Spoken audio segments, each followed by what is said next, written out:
ہوں کہ مسلمان بحیثیت مسلم کے اپنا کوئی پولیٹیکل لیڈر بنائے، اس کا ورودھی ہوں، اور اس کو میں مسلمانوں کی مخالفت سمجھتا ہوں۔ میں ان کو بہت اچھا آدمی مانتا ہوں، اسد الدین اویسی صاحب کو، لیکن یہاں پر میں ان سے بالکل ڈس ایگری کرتا ہوں کہ وہ مسلمانوں کے، انڈین مسلمز کے پولیٹیکل لیڈر بننے کی کوشش کر رہے ہیں۔ اس کو ہم کامیاب ہونے نہیں دیں گے کسی کو، بالکل نہیں۔ آپ حیدرآباد کے پولیٹیکل لیڈر بن جائیے، وہ ٹھیک ہے، مجھے وہاں تک بھی منظور ہے کہ وہ آندھرا اور تلنگانہ کے بن جائے، اس سے آگے نہیں جانا چاہیے، مہاراشٹر میں نہیں آنا چاہیے، بالکل نہیں آنا چاہیے۔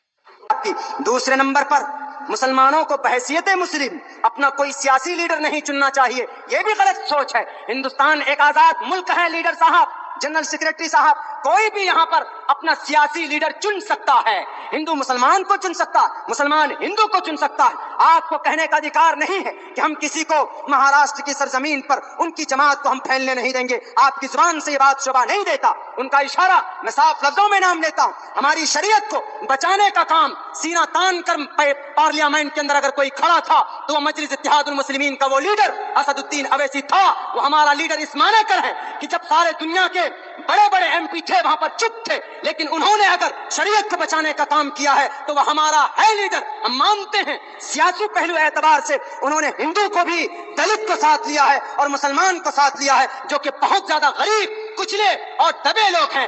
سیمانچل ہندوستان کا سب سے غریب علاقے کے اندر نام لیا جاتا ہے، لیکن سیمانچل کی بدحالی کے لیے ابھی رپورٹ پیش کرنے والا کوئی ابھی تک پیدا نہیں ہوا تھا۔ یہی اسد الدین اویسی نے غریب، دلت، مسلموں کے لیے ایک بل پیش کیا سیمانچل کے تئیں، تو وہی اسد الدین اویسی ہے۔ طلاق کے خلاف ہندوستان کی سنویدھان کو سامنے رکھتے ہوئے طلاق ایک سول قانون کو کرمنل ایکٹ میں ڈالنے والا وہ لوگ غدار ہیں جنہوں نے ہماری شریعت کی طرف، شریعت کو بدلنے کی بات کی۔ تنہا آواز بلند کرنے والے کہاں تھے آپ؟ کہاں تھے؟